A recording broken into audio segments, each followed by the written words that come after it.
Et donc, normalement, le narrateur suivant, c'est Cédric Ray, qui est là.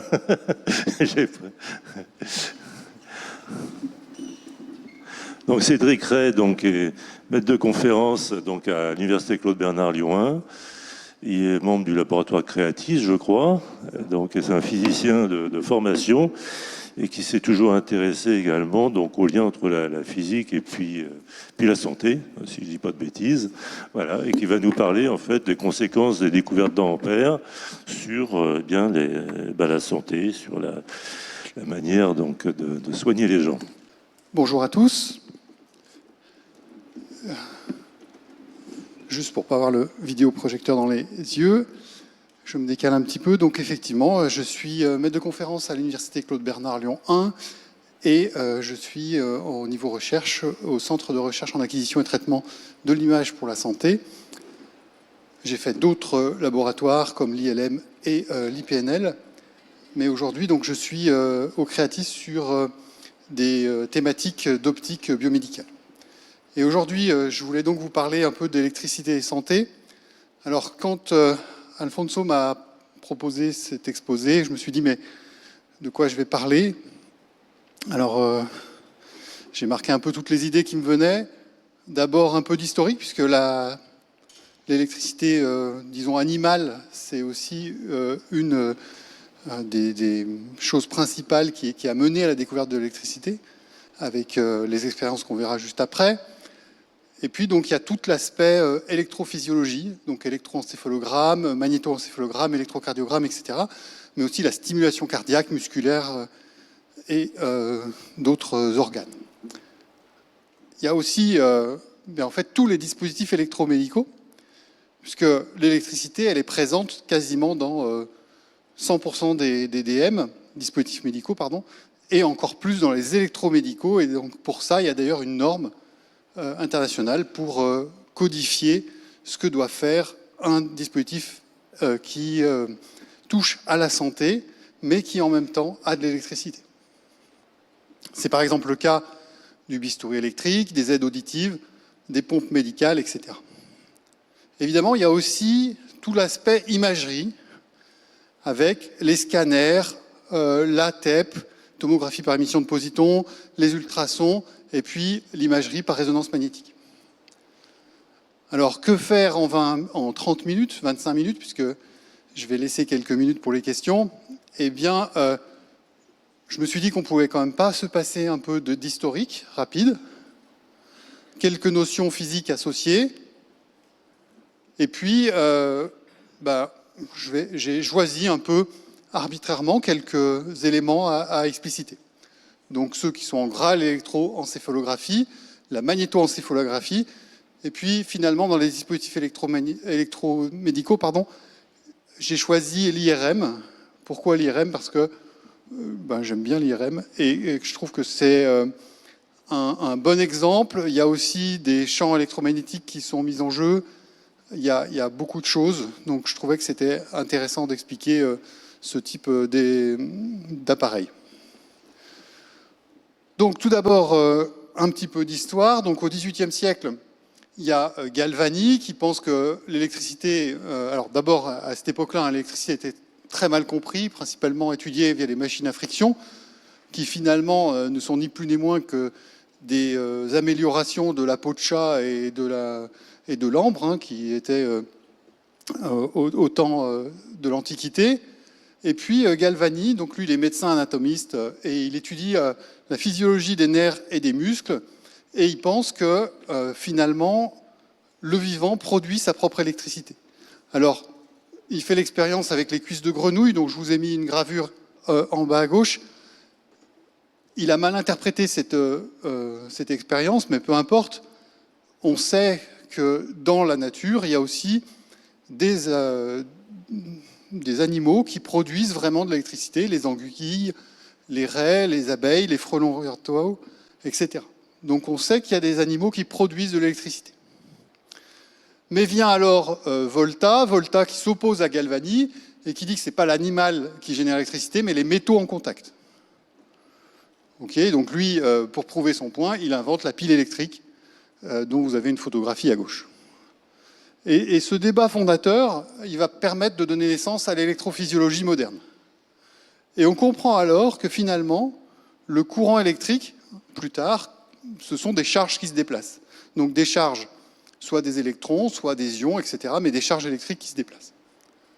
Alors, si on revient un petit peu à ça, eh bien, il y a les deux aspects. Maintenant, on sait que finalement, il y a de l'électricité dans le corps des animaux, en particulier dans le corps humain.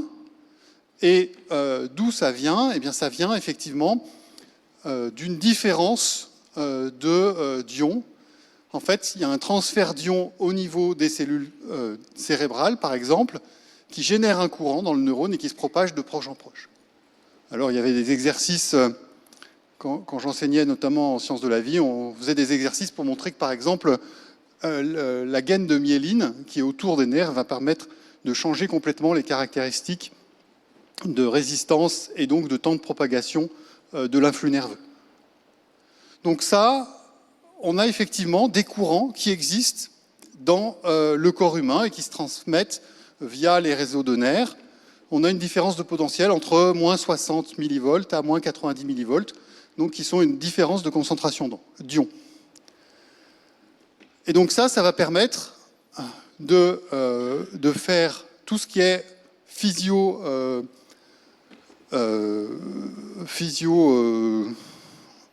disons l'électroencéphalogramme, l'électrocardiogramme, l'électromyographie, etc. Donc tous ces systèmes, on va mesurer le courant électrique dans l'être humain. Donc ça, eh bien, on va voir ça juste après.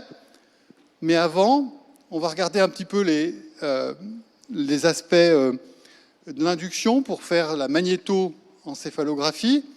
Donc l'induction, alors c'est pas ampère, mais il était vraiment très proche de l'induction. Eh bien, c'est une relation entre le champ magnétique et les courants électriques variables. Donc le courant va générer un champ magnétique et une variation de champ magnétique va créer une tension et donc un courant. Donc il y a des expériences d'induction directe où on prend eh bien, un courant dans une bobine et qui va effectivement créer des champs magnétiques qu'on peut mesurer avec un aimant, ou alors on fait des courants induits comme ça avec une bobine qui crée un champ magnétique qui va créer elle-même un courant dans une autre bobine qui après crée un champ magnétique qui va dévier la boussole. C'est des expériences assez classiques, mais pour montrer que voilà, il y a une liaison entre le courant et le champ magnétique. Et ça a été dit juste avant, hein, les relations d'ailleurs en électricité et magnétisme, eh bien, elles sont aussi très bien décrites avec une approche de la relativité. Et pour ça, je vous conseille la très bonne vidéo de Science étonnante, donc sur magnétisme et relativité. Je vous laisse prendre la référence. Science étonnante, hein, globalement, d'ailleurs, c'est une très très bonne chaîne YouTube où le contenu scientifique est vraiment de très très bonne qualité. Tout à fait, qui est un ancien élève de l'ENS Lyon, tout à fait. Alors, on va commencer avec l'électrophysiologie. Donc, en quoi ça consiste et à quoi ça sert? Je vais être assez pratique puisque moi, je ne suis pas médecin et donc, du coup, je ne vais pas vous donner exactement au niveau physiologique comment ça se passe. Donc, je vais plutôt m'attarder sur les aspects de but, d'application de ces méthodes. Donc, comment ça fonctionne? Eh bien, on va poser des électrodes sur la tête du patient, donc souvent avec un petit liquide qui va permettre un bon contact. Vous faites une espèce de toile d'araignée autour de la tête, un peu un filet avec des électrodes que vous posez sur le cuir chevelu. Et puis, lors justement des influx nerveux, eh bien, il y a une différence de potentiel qui se crée et vous allez mesurer en fait réellement les différences de potentiel avec ces électrodes. Donc ça va permettre de vraiment regarder quelles sont les régions qui ont une activité électrique. Alors évidemment, il va falloir amplifier ce signal qui est très petit. Et puis, vous comprenez bien que le signal électrique, il va s'atténuer assez facilement et vous allez pouvoir mesurer ce signal électrique uniquement dans des zones assez surfaciques du cerveau et pas du tout des zones profondes du cerveau. Ça, c'est assez facile à comprendre. Hein. Le signal électrique, il ne va pas se propager et on ne va pas être capable de capter, parce que de toute façon, il y aurait des interférences entre tous les signaux électriques qu'on va mesurer. Donc, on capte des signaux électriques de surface. Mais ça, c'est déjà très intéressant, parce que ça nous permet de faire quoi ? Eh bien, ça nous permet notamment de détecter des maladies comme l'épilepsie. C'est une des grandes applications de l'EEG, c'est l'épilepsie. Tout ce qui est anesthésie, troubles du sommeil, etc. Donc, en fait, de voir si le cerveau est éveillé ou pas. Attention, c'est une technique qui s'utilise uniquement dans un contexte clinique, qui en fait n'est pas interprétable si vous n'avez pas un contexte clinique. Qu'est-ce que ça veut dire ? Ça veut dire que si je prends quelqu'un au hasard que le médecin ne connaît pas, que je lui fais un EEG, un électroencéphalogramme, eh bien, je ne peux pas déterminer s'il a une pathologie précise ou pas. Alors oui, s'il y a une mort cérébrale, je peux le déterminer, mais je ne peux pas savoir quel type de pathologie il va avoir si je ne connais pas le type de pathologie que je recherche. Ça, c'est important à comprendre. Ça veut dire que finalement, ce n'est pas un outil de diagnostic, c'est un outil d'aide au diagnostic uniquement. Et ça vient du fait qu'effectivement, on n'a qu'une information sur le cortex périphérique. Alors par contre, il y a une très très grande précision temporelle, puisqu'on a des signaux avec une précision de l'ordre de la milliseconde. Et donc ça permet de mesurer des altérations fonctionnelles dans la dynamique de l'activité neuroélectrique. Qu'est-ce que ça veut dire ? Ça veut dire qu'on peut voir déclinement d'yeux, etc. Donc des modifications qui vont se traduire au niveau du cortex donc surfacique et qui vont se traduire par une différence d'activité électrique. Donc ça, c'est assez intéressant, mais vous voyez que ça a effectivement des limites. Alors, est-ce que c'est bien ? C'est une très bonne méthode, mais vous voyez qu'il faut mettre un casque sur la tête. C'est pas toujours pratique. On s'est dit, si on pouvait faire quelque chose sans contact, ça sera encore plus rapide, parce que là, l'installation du casque correct, ça prend un certain temps, une bonne demi-heure, voire 1 heure, et donc c'est pas forcément très pratique. Et donc, du coup, les physiciens et les médecins ont trouvé une autre technique en se disant, est-ce qu'on ne pourrait pas mesurer non pas l'activité électrique, mais l'activité électrique indirecte, c'est-à-dire l'activité magnétique. Et c'est pour ça que je vous ai fait la slide sur l'induction. Bon, je pense que tout le monde sait ce que c'est que l'induction, mais au cas où, eh bien, les courants électriques dans le cerveau vont aussi générer des courants magnétiques. Et cette fois, vous essayez de détecter non pas les courants électriques avec une électrode de contact, mais les champs magnétiques générés par les courants électriques. Alors, je ne sais pas si vous avez essayé de prendre des petits bouts de fer, de vous les coller sur la tête et de voir s'ils tenaient à cause du champ magnétique généré par les courants électriques dans votre cerveau. Mais en effet, le champ magnétique créé par votre cerveau est minuscule. Et donc, il va nous falloir des détecteurs extrêmement, extrêmement sensibles. On va voir juste après comment on fait ça. Donc, le principe, c'est de regarder l'activité magnétique générée par l'activité électrique des neurones du cerveau par induction. C'est une mesure qui est également très rapide, de l'ordre de la milliseconde. Et on a en fait à peu près les mêmes applications, l'épilepsie. Mais on peut faire aussi de la localisation fonctionnelle préchirurgicale, c'est-à-dire de voir des fonctions qui sont activées en fonction de certaines activités, par exemple regarder, tenir quelque chose. On va voir quelles zones du cerveau vont pouvoir être activées. Et en fonction de ça, eh bien, on va pouvoir faire une chirurgie adaptée. Alors, vous comprenez la différence, c'est qu'avec l'autre système d'électroencéphalographie, il faut mettre le casque et l'enlever. Alors l'enlever, c'est encore un petit peu moins long, mais vous voyez que c'est pas très pratique de prendre quelqu'un, de dire on va lui faire une chirurgie, on veut faire une imagerie rapide. c'est pas une imagerie qui est très rapide, même si elles ont à peu près les mêmes caractéristiques. C'est pour ça que celle-ci n'est pas utilisée, le EEG, mais qu'on va plutôt utiliser la MEG pour arriver à faire ces localisations fonctionnelles. On va pouvoir faire des neurosciences cognitives. Ça veut dire quoi? Ça veut dire qu'on va essayer de regarder comment pensent les gens. Alors, vous vous doutez bien aussi que le champ magnétique qui est généré par les courants, il va s'atténuer aussi très faiblement. C'est pour ça qu'on a un système très très performant pour mesurer ces champs magnétiques.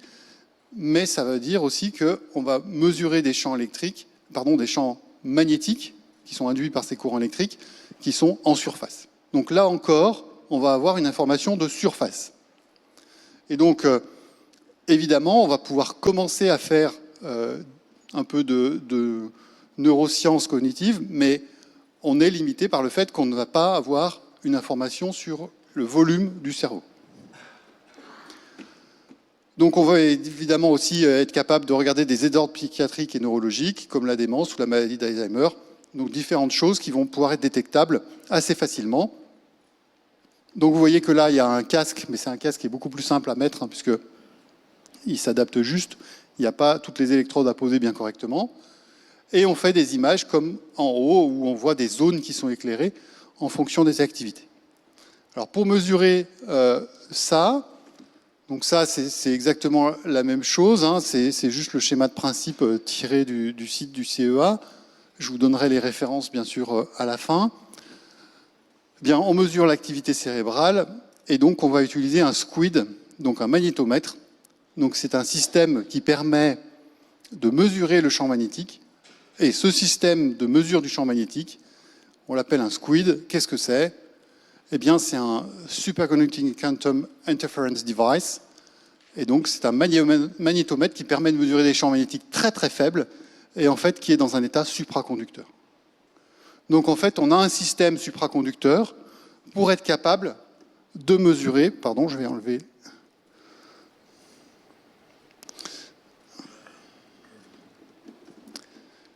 Et donc, pour être capable de mesurer les champs magnétiques très faibles, on va utiliser en fait une boucle supraconductrice et on va mesurer le courant dans cette boucle supraconductrice.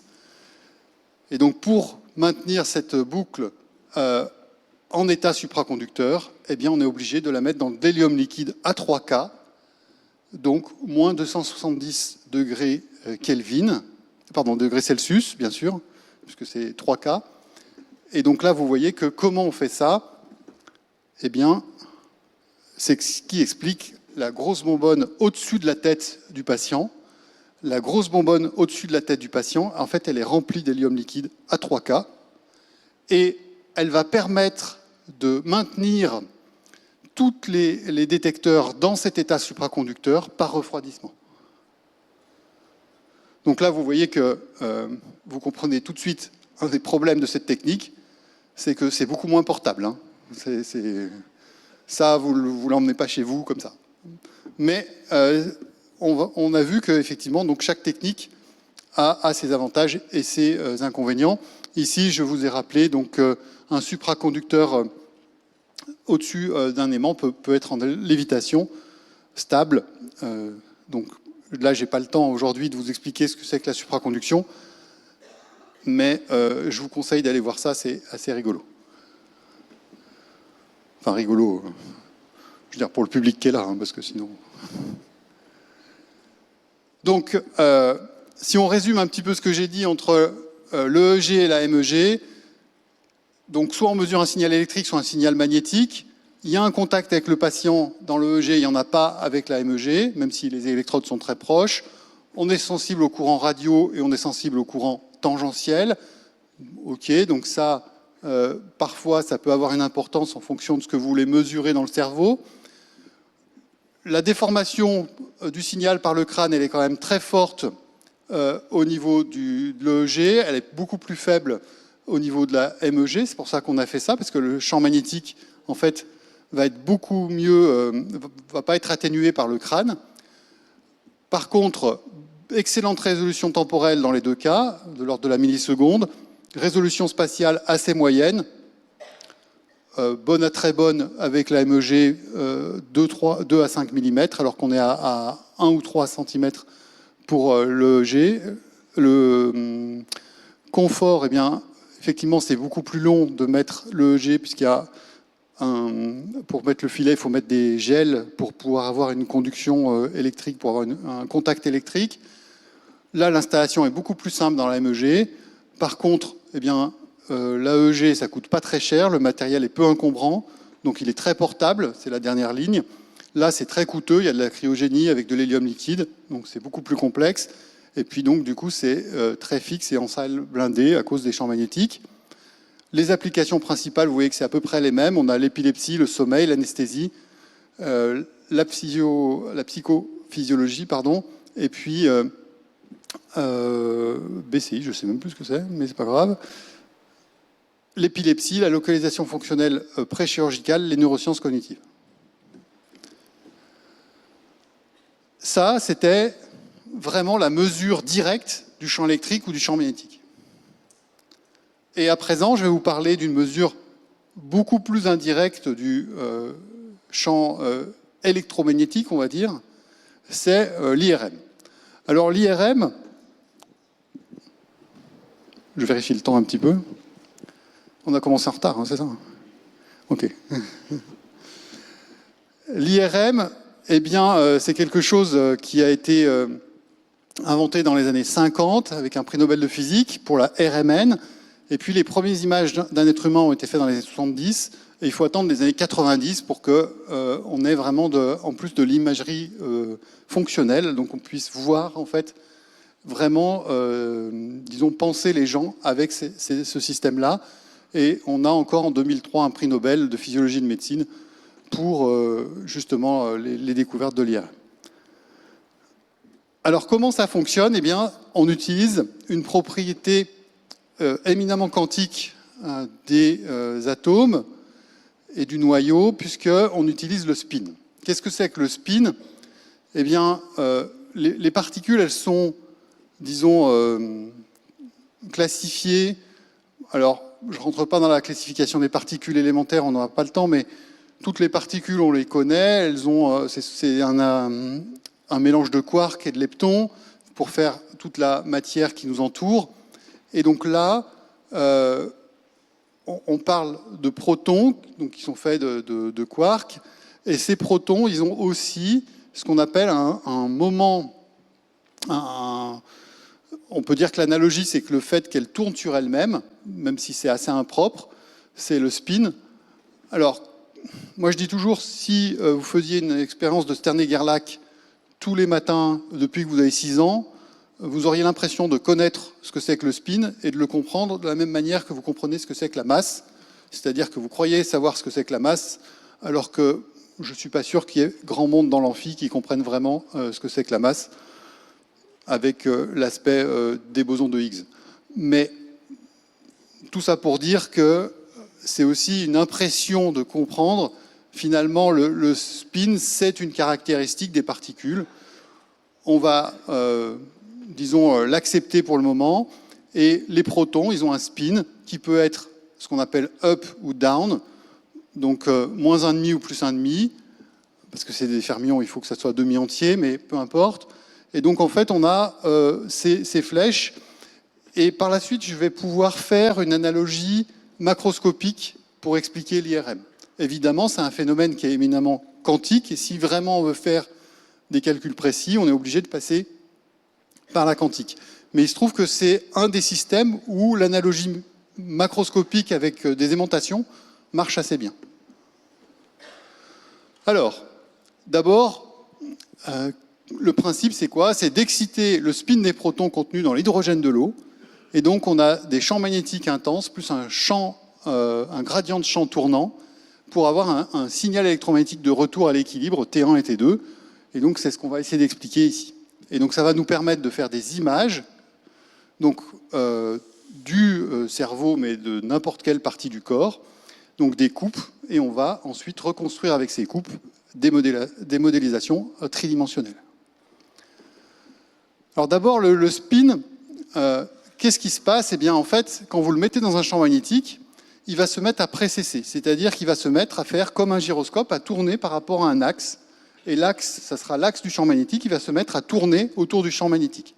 Et donc, on a au niveau des protons, on a toujours des protons avec le spin up, qui sont en bas, qui vont se mettre à précesser, et des protons avec le spin down, donc qui sont vers le bas, et qui vont se mettre à précesser.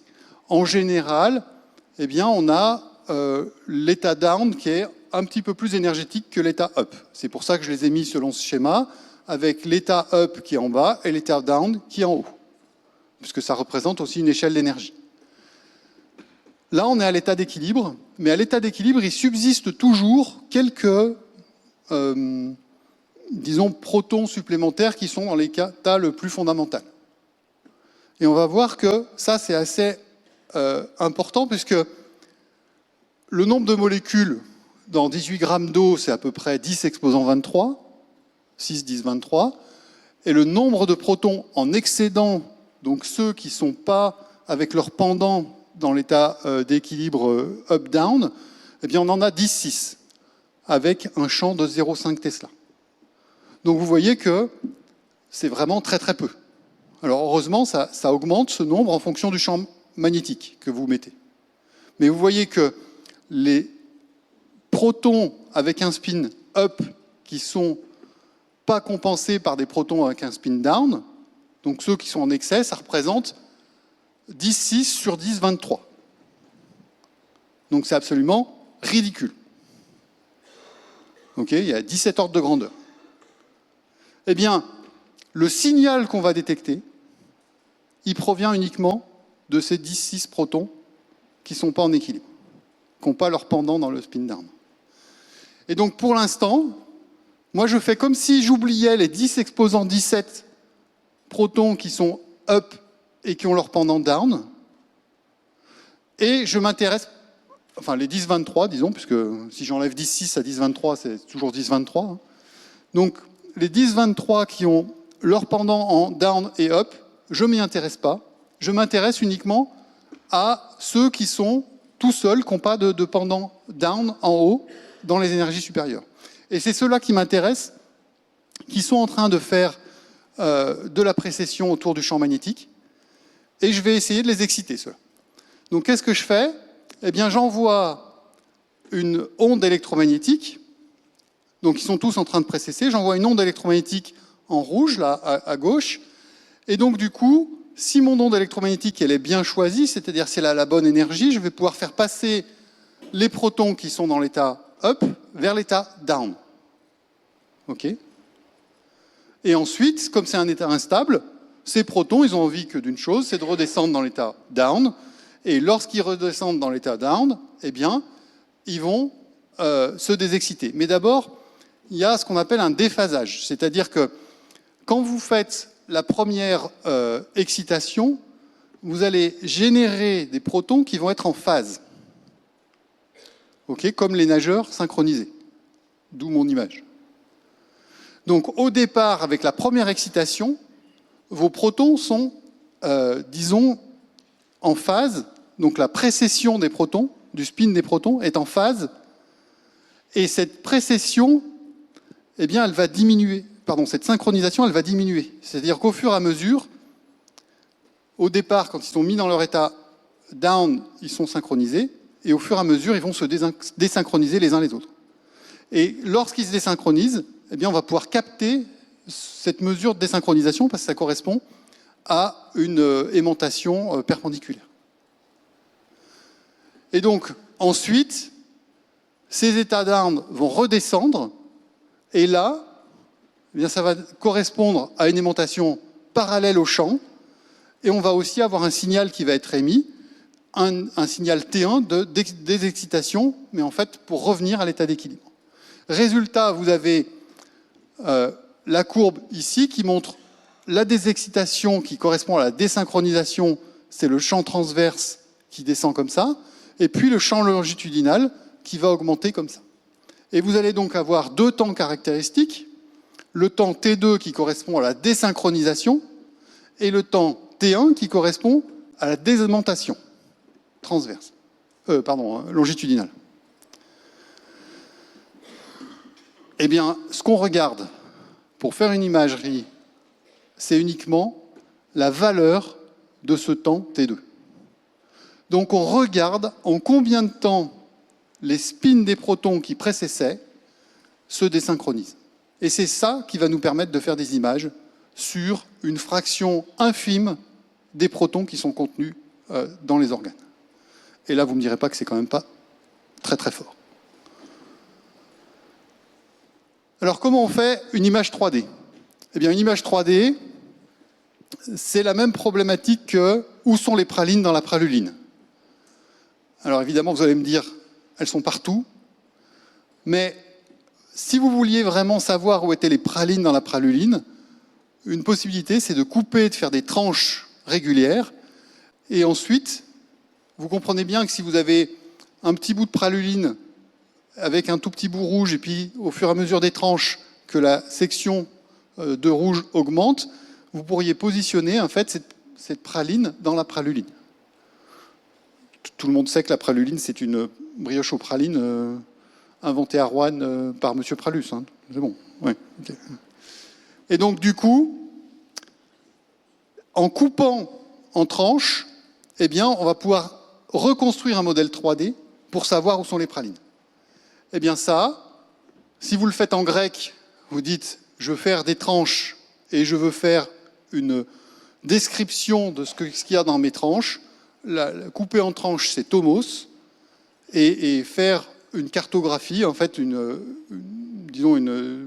comprendre un peu où sont les objets, c'est la graphie, donc tomographie, ça vient de là, hein, ça veut dire couper en tranches. Donc on fait un système tomographique, et pour avoir un système tomographique avec nos ondes, eh bien on va faire comment? Vous vous rappelez qu'il faut que le champ magnétique, ça soit exactement le bon pour qu'il puisse faire monter les protons dont le spin est up vers l'état down. Il faut exactement qu'ils aient la bonne fréquence. Eh bien, ce que vous faites, c'est que vous modulez cette fréquence dans l'espace avec un gradient. Et du coup, comme vous avez un gradient, vous avez un champ magnétique avec un gradient, c'est un peu comme si vous aviez un piano, et un piano, il n'y a qu'une seule touche qui a exactement la bonne fréquence que vous voulez. Et donc, quand vous avez excité avec cette fréquence-là, vous savez aussi spatialement où était cet endroit, puisque vous savez comment est votre gradient dans l'espace.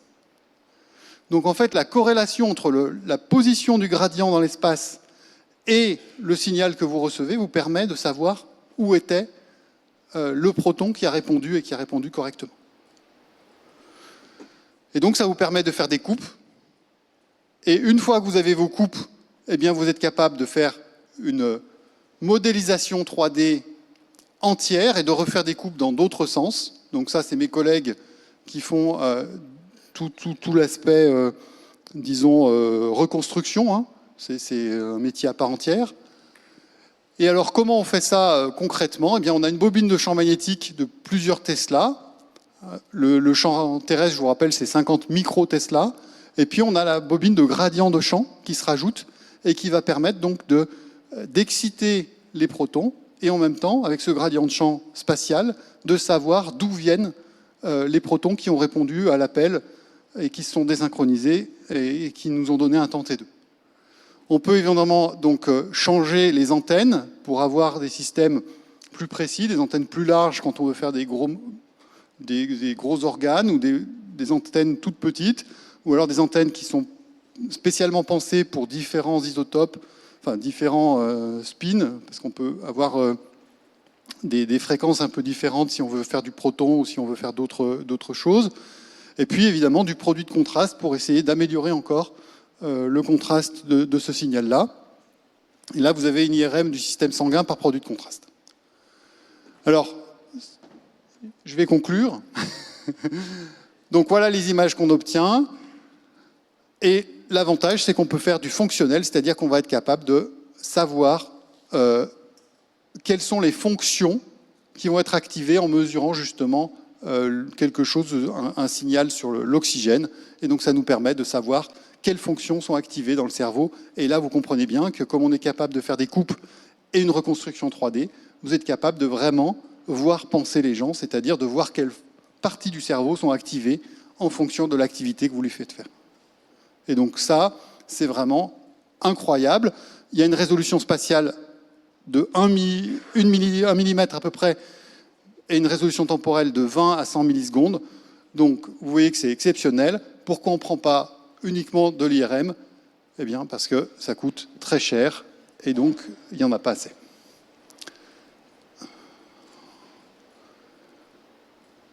Conclusion, donc je vous ai dit un petit peu les avantages et les inconvénients de l'IRM fonctionnel. Voilà la bibliographie et je veux bien prendre quelques questions pendant que je vous fais de la publicité. Voilà, avec en toute primeur le prochain bouquin que j'écris qui va sortir à la rentrée le 14 janvier. Donc petit traité de physique à l'usage des geeks, où on explique quel sabre laser est le plus fort, si c'est celui des Jedi ou c'est celui des Sith. Évidemment, l'idée, c'est de faire de la physique.